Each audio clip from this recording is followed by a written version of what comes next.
Meu tio escondeu substâncias ilegais na minha casa, dormiu com minha esposa e fez com que eu fosse preso, mas agora ele pode dormir com ela na prisão enquanto eu saio e processo o departamento de polícia. Há 2 anos, fui preso na minha própria casa por algo que não fiz, foi uma batida completa, os policiais gritando, me jogando no chão na frente do meu filho e me levando algemado como se eu fosse um chefe de cartel. Encontraram uma bolsa de ginástica no espaço de acesso ao porão, dentro havia comprimidos e pilhas de dinheiro vivo, o suficiente para me acusar de tráfico. Eu não fazia ideia de como aquilo tinha ido parar lá, assim que vi, soube que estava perdido. Nada do que eu dissesse importava, não importava meu histórico, nem o fato de eu não ter antecedentes, nada. Disseram que a casa era minha, as drogas estavam dentro, então eu era o culpado. Eu não era ingênuo, sabia como aquilo parecia, mas não parei de gritar para quem quisesse ouvir que aquilo não era meu. Eu disse que nunca tinha visto aquela bolsa antes, até me ofereci para fazer um teste do polígrafo, nada disso adiantou. É aí que a coisa piora. Cerca de 6 meses antes da prisão, meu tio, vamos chamá-lo de Dério, ficou comigo e com minha esposa Isabela. Ele vinha de um problema pessoal, tinha perdido o apartamento e disse que precisava de um lugar para se reerguer, disse que precisava apenas de um lugar para ficar por um tempo. Não tínhamos uma casa grande, mas dávamos um jeito, ele ficou no quarto de hóspedes. Não pagava aluguel, mas ajudava com algumas coisas, eu não achava que ele me trairia, não dessa forma. No início, Isabela não estava muito feliz com ele lá, mas, com o tempo, eles ficaram mais confortáveis demais, em retrospectiva. Eu chegava em casa depois de longos turnos e os encontrava assistindo televisão juntos, agindo como colegas de quarto. Eu não queria ser o tipo de cara que desconfia do próprio tio, mas notava pequenas coisas, como ela ficando mais distante com o tempo, como ela parecia irritada sempre que eu tentava falar sobre o futuro, como de repente ela tinha dores de cabeça a cada 2 noites. Eu estava cansado, trabalhando para manter tudo funcionando. Depois da prisão, tudo aconteceu rápido, datas de julgamento, negação de fiança, um defensor público dizendo que eu enfrentaria uma pena pesada a menos que aceitasse um acordo. Eu me mantive firme, disse que era inocente, isso me rendeu a pena completa, 5 anos sem liberdade condicional.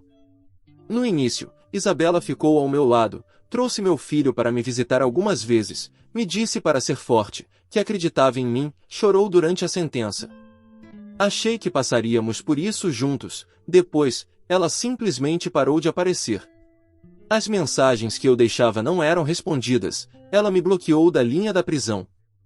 Tive que saber sobre meu filho por meio da minha irmã, que ainda morava na cidade. Ela me disse que ele estava bem, mas até ela admitiu que Isabela estava agindo de forma estranha. Não queria me contar muito, só disse que as coisas tinham mudado. Comecei a perceber o que estava acontecendo depois de um tempo, mas não havia muito que eu pudesse fazer lá de dentro. Eu ficava acordado à noite tentando entender como as drogas chegaram à minha casa, sempre voltava para uma única coisa, Dério. Ele era o único outro adulto com acesso a todos os cantos da casa, conhecia a disposição, sabia sobre o espaço de acesso. Mas desapareceu pouco depois que fui preso, simplesmente pegou as coisas dele e se foi. 5 anos é muito tempo quando se é inocente, especialmente quando se perde tudo, empregos perdidos, reputações destruídas, seu filho mal se lembra de você e sua esposa seguiu em frente sem dizer uma palavra. Então veio a surpresa. Cerca de 6 semanas atrás, fui chamado ao gabinete do diretor da prisão, um representante legal me esperava lá com notícias.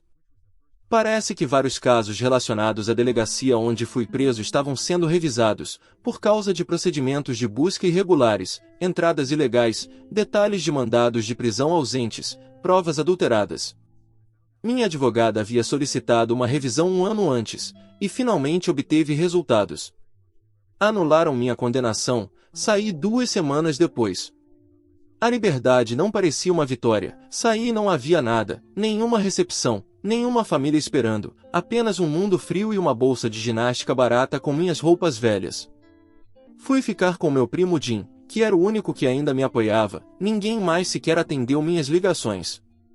No dia seguinte à minha saída, Jim me sentou e disse que precisava me contar algo antes que eu descobrisse de outra forma, mostrou uma foto no celular. Era meu filho em pé na varanda de uma casa ao lado de Dério. A varanda me era familiar, e era minha casa. Ali estava o que me matou. Dério se mudou para minha casa com minha esposa, criou meu filho, agiu como se tivesse assumido meu lugar quando cometi um erro. Jim me disse que os boatos do bairro já corriam há um bom tempo, as pessoas diziam como era trágico, como Isabela encontrou consolo em Dério, como ele se tornou uma figura paterna para meu filho.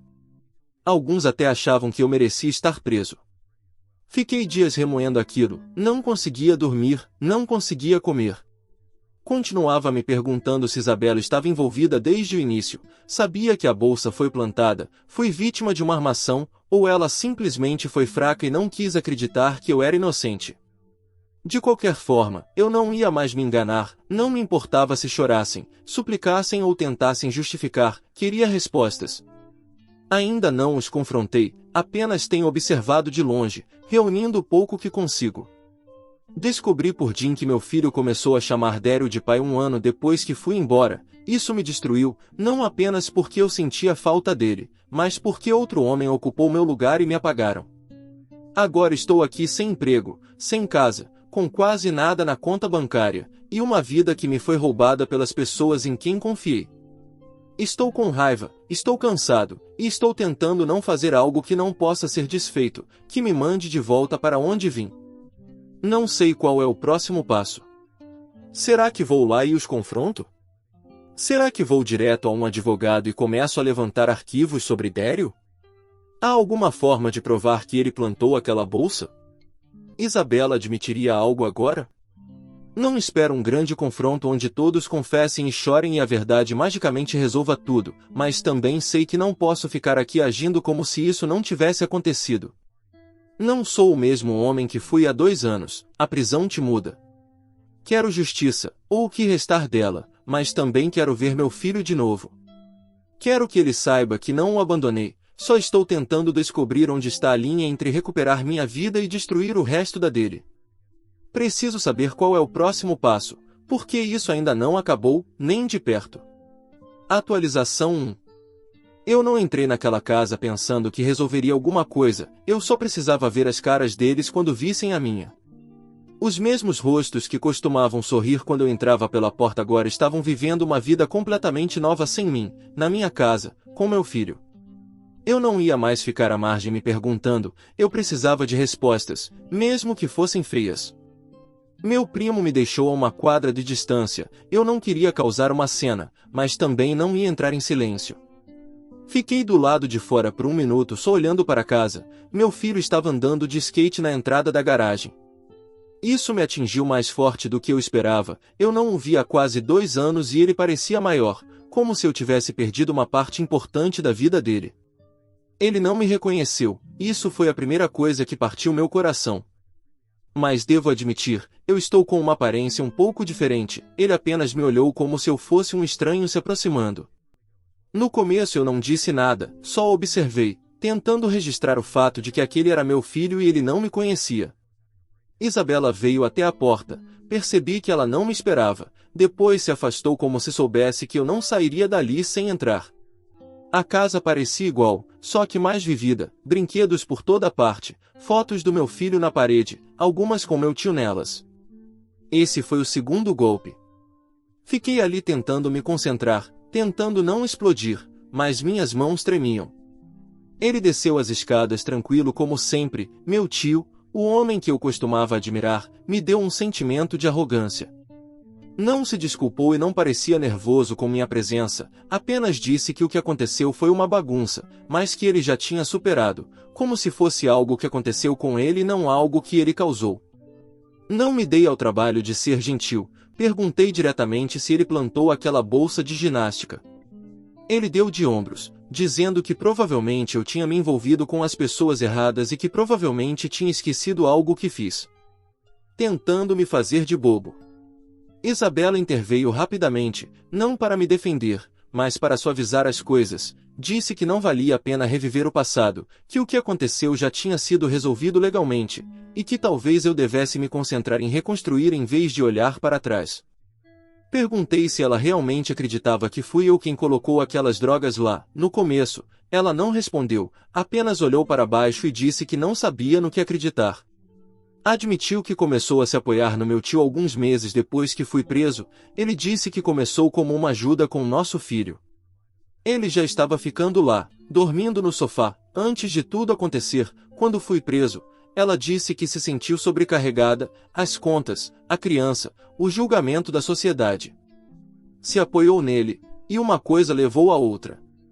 Não acho nem que ela percebeu o quão patético isso soava. Não foi um acidente, foi uma escolha. Perguntei por que ela parou de responder minhas cartas. Ela disse que doía demais. Disse que achou que eu sairia e pioraria as coisas, que eu voltaria com raiva e violento, que destruiria tudo que ela tinha reconstruído. Perguntei por que ninguém me contou que eles estavam juntos. Ela disse que não queria adicionar mais dor ao que eu já estava vivendo, mas isso é besteira. Ela não queria ser vista como a vilã, só isso.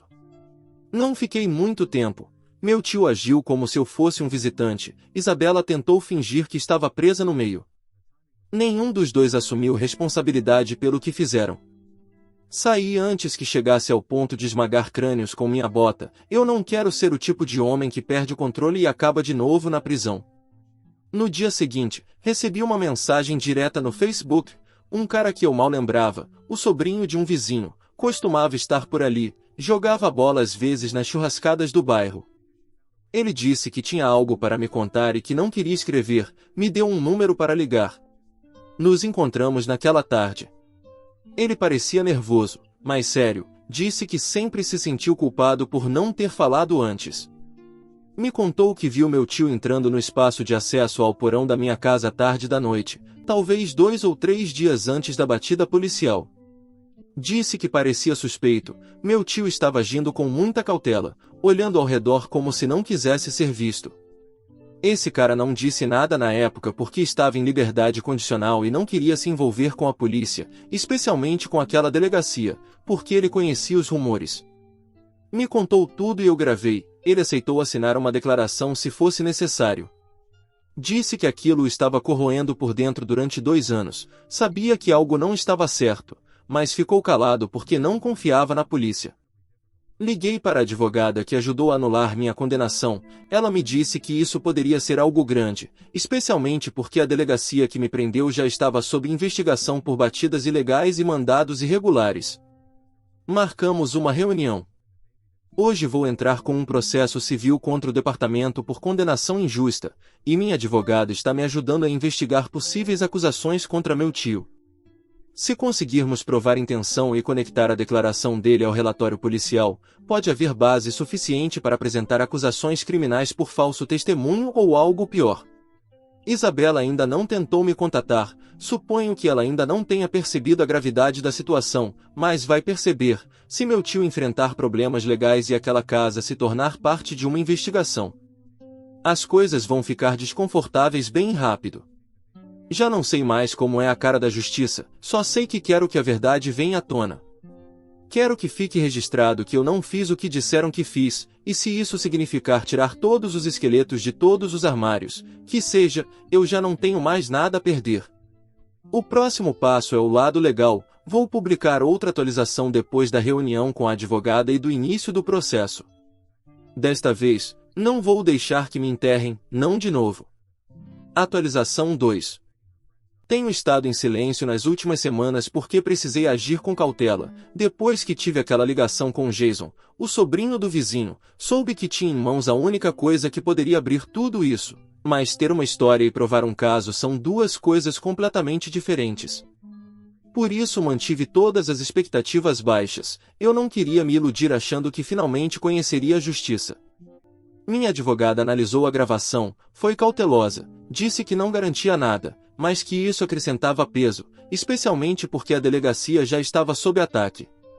Depois, ela conseguiu o histórico do meu tio, algo que nunca pensei em fazer antes. Descobriu-se que ele tinha 2 antecedentes criminais selados fora do estado, um por posse de drogas no início dos anos 2000 e outro por obstrução.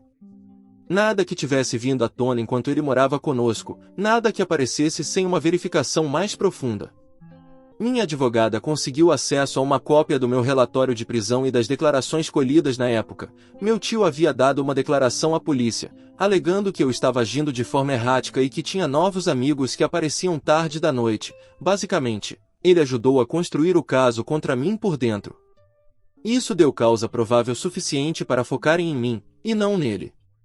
Então entramos com um processo civil contra o departamento, condenação errônea, perseguição maliciosa e danos emocionais. Assim que isso veio à tona, toda a situação mudou. Repórteres começaram a me contatar, ainda não falei com ninguém, não me interesso em virar o rosto de causa alguma. Só quero recuperar meu nome, meu tempo, meu filho. Isabela deve ter ficado sabendo, porque começou a ligar de novo. Desta vez, não soava calma nem defensiva, soava assustada. Deixou uma mensagem dizendo que não queria que nosso filho ficasse no meio de tudo isso e que sentia muito pelo que aconteceu, mas que estava presa e não podia arriscar perder a casa. Eu não respondi. Uma semana depois, recebi confirmação da advogada. A cidade abriu uma revisão interna não apenas do meu caso, mas de uma série de prisões feitas pela mesma delegacia no mesmo ano, todas relacionadas ao mesmo grupo de policiais. Aparentemente, meu caso era um entre vários que tornaram isso uma auditoria séria. Então tudo explodiu de vez. A bolsa de ginástica que usaram como evidência nunca havia sido testada para DNA. Não me perguntem como conseguiram uma condenação sem isso, mas conseguiram. Agora que estava sob revisão, fizeram o teste, e adivinhem quem apareceu: meu tio. DNA das células dérmicas dele no zíper e dentro do forro. Não parou por aí. Alguém de alto escalão no gabinete do promotor deixou escapar discretamente que o depoimento original do meu tio estava sendo reexaminado e poderia ter sido falso testemunho. Isso por si só já pode acarretar acusações, mas se somarmos seus antecedentes, estavam olhando para ele com uma nova perspectiva. Agora, a ameaça era real. Isabela entrou em modo de pânico total. Ela foi até a casa do meu primo, onde tenho estado. Não a deixei entrar, mas saí para falar com ela. Ela disse que tinha falado com um advogado e que, se eu levasse isso adiante, talvez ela também fosse envolvida, e que não fazia ideia do que meu tio estava fazendo. Continuava tentando dizer que só estava protegendo nosso filho e que ele poderia ficar sem mãe. Eu disse que não me importava mais com suas desculpas, e que, se nosso filho ficasse sem mãe, seria apenas culpa dela. Ela deixou aquele homem entrar na nossa casa, deixou que tomasse minha vida, meu papel, meu filho, e agora que o calor de tudo isso está chegando até ela, quer falar sobre sentimentos. Ela disse que estava disposta a cooperar se as coisas virassem um caso legal, mas que precisava pensar no bem da família. Eu disse que a família foi destruída por culpa dela e do meu tio, não ia ficar de braços cruzados enquanto ela jogava essa culpa em mim. No momento em que ela deixou meu tio se sentir confortável na vida do meu filho, enquanto eu apodrecia escrevendo cartas que ninguém lia, ela não se importava com nada disso. Eu disse para ela ir embora. Há alguns dias, minha advogada me ligou, disse que o departamento queria entrar em acordo, para evitar uma batalha judicial longa, sem admissão de culpa, apenas um pagamento silencioso e ficha limpa. Não é dinheiro que muda a vida, mas é algo, por isso estou considerando. Mas isso não é tudo. Os promotores abriram oficialmente um processo contra meu tio, posse com intenção de distribuir, obstrução e falso testemunho, basicamente, as mesmas acusações que fizeram contra mim, mais alguns extras. 3 crimes graves. Há uma audiência no mês que vem. Atualização 3. Muita coisa aconteceu desde a minha última publicação. Tenho me mantido discreto e deixado as coisas se desenrolarem sem pressa. Eu não queria publicar nada até realmente sentir que isso era real, e agora não assinei o acordo, quero que os responsáveis enfrentem as consequências, e acredito que posso conseguir mais dinheiro do que o que foi proposto. Talvez eu não consiga nada, mas quero justiça de verdade, em vez de que os culpados saiam sem consequências reais além de um pagamento. O caso criminal contra meu tio está em andamento, e minha ex-esposa age como se nada disso fosse culpa dela, então aqui estamos agora. O processo que movi contra o departamento irá a julgamento. Eles pensaram que isso poderia explodir se fosse tornado público, e é justamente isso que eu quero. Não quero que escapem impunes disso, não quero que outra pessoa passe pelo que eu passei. Ofereceram um acordo, uma cifra baixa de 6 dígitos. Para minha situação, não é um dinheiro ruim, mas não é suficiente. Vinha com o típico "isso não é uma admissão de culpa, blá blá blá. É tarde demais.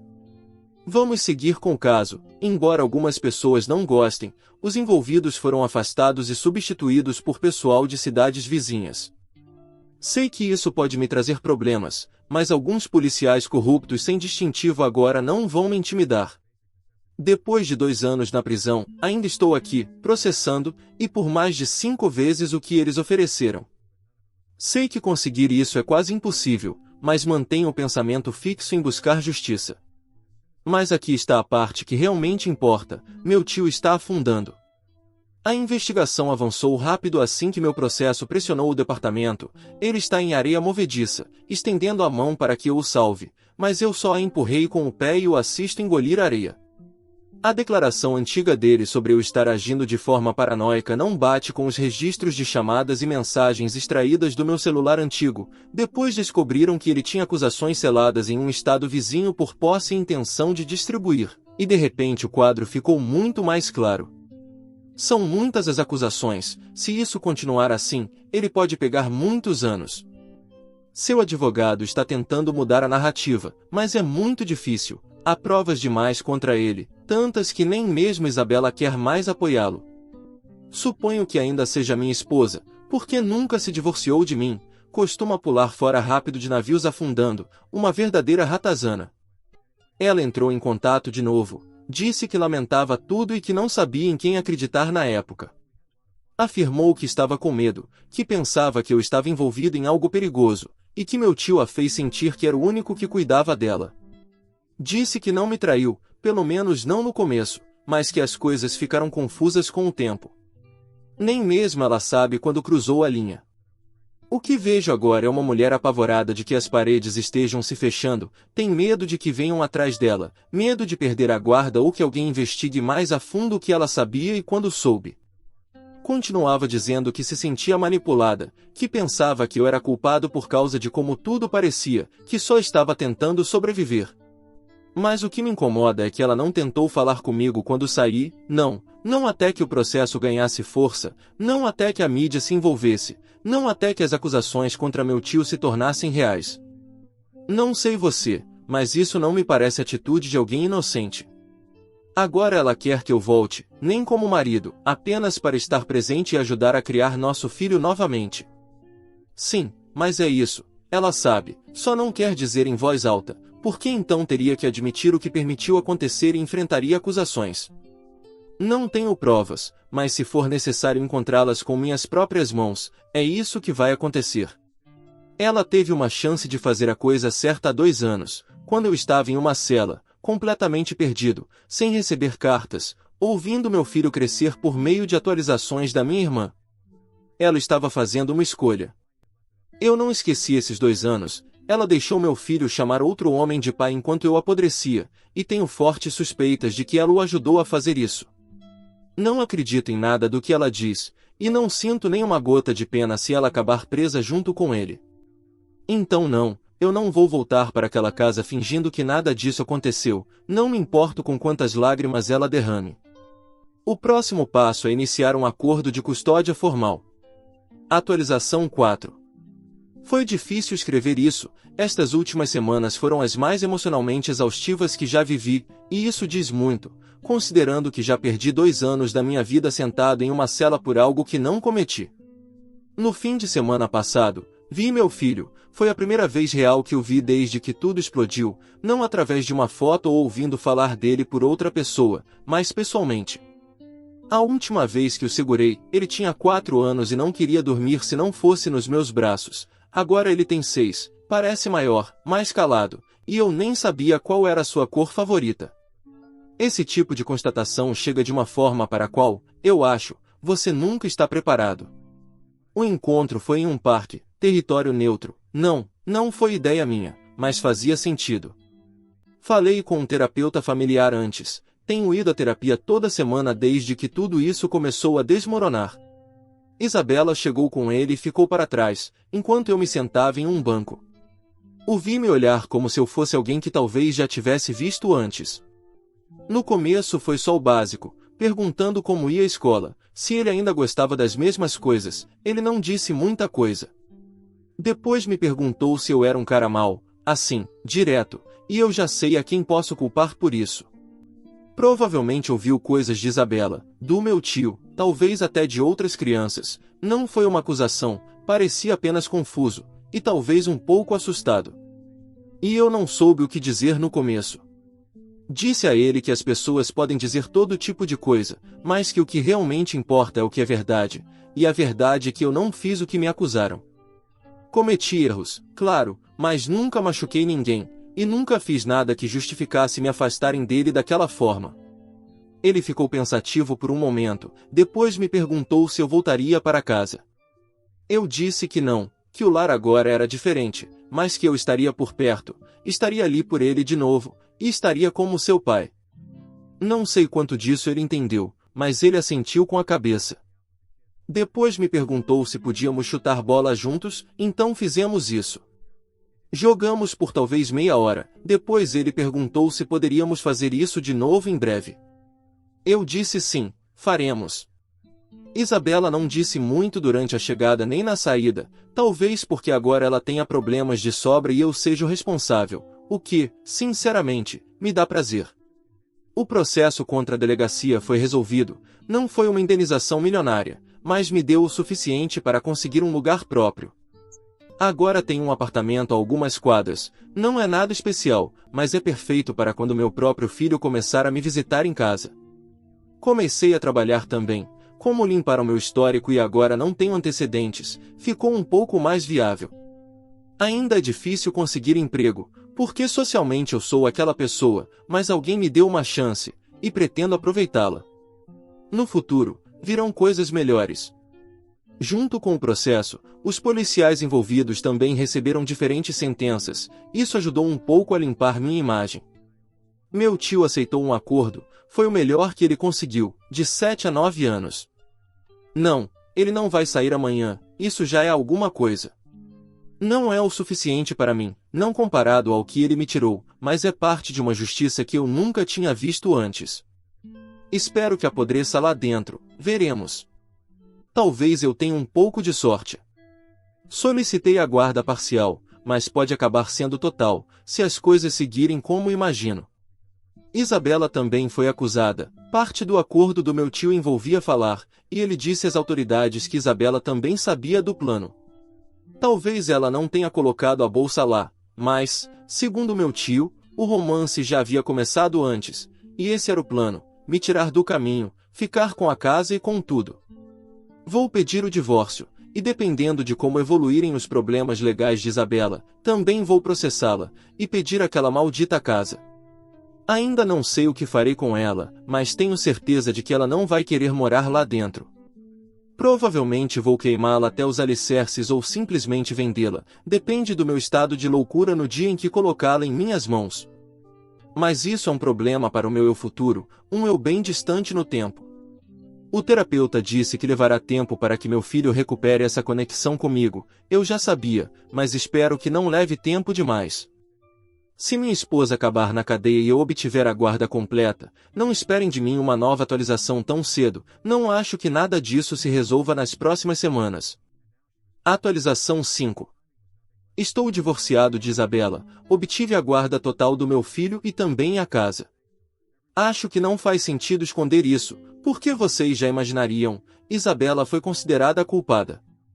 Mas sim, eu solicitei o divórcio, algo que ela não fez durante os 2 anos em que estive preso, mas eu fiz assim que ela recebeu a sentença.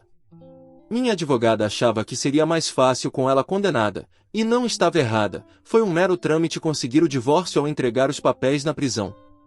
Também entramos com um processo e obtivemos a casa como compensação. Você não rouba 2 anos do seu marido e do seu filho para ter um caso e depois sai impune. Nunca decidimos processar meu tio, não havia benefício algum nisso, não é como se ele tivesse muito dinheiro, especialmente depois de perder tudo por ser proveniente do tráfico. Estar preso por anos é o único castigo dele que me importa. E como eu já tinha adiantado, Isabela foi considerada culpada, mas, ao contrário do meu tio, Ela não fez acordo e foi diretamente a julgamento. Por sua cumplicidade, recebeu 3 anos sem possibilidade de liberdade condicional. Isso me concedeu a guarda completa imediatamente, e minha advogada me assegurou que será muito difícil para ela solicitar guarda compartilhada quando sair, no máximo, poderá aspirar a visitas supervisionadas. Meu filho está bem, e embora tenha sido difícil essa primeira transição, hoje parece que não perdemos tempo algum. Bom, para mim sim, porque perdi muitas coisas no caminho, mas, se ele se sente confortável vivendo comigo, isso é tudo o que preciso e quero. E quanto à casa, não, eu não a queimei. Preferi vendê-la e esquecer dela, queimar não me deixaria com nada, mas agora tenho o dinheiro dela enquanto os dois vão experimentar o que eu passei, só que em versão estendida. Justiça.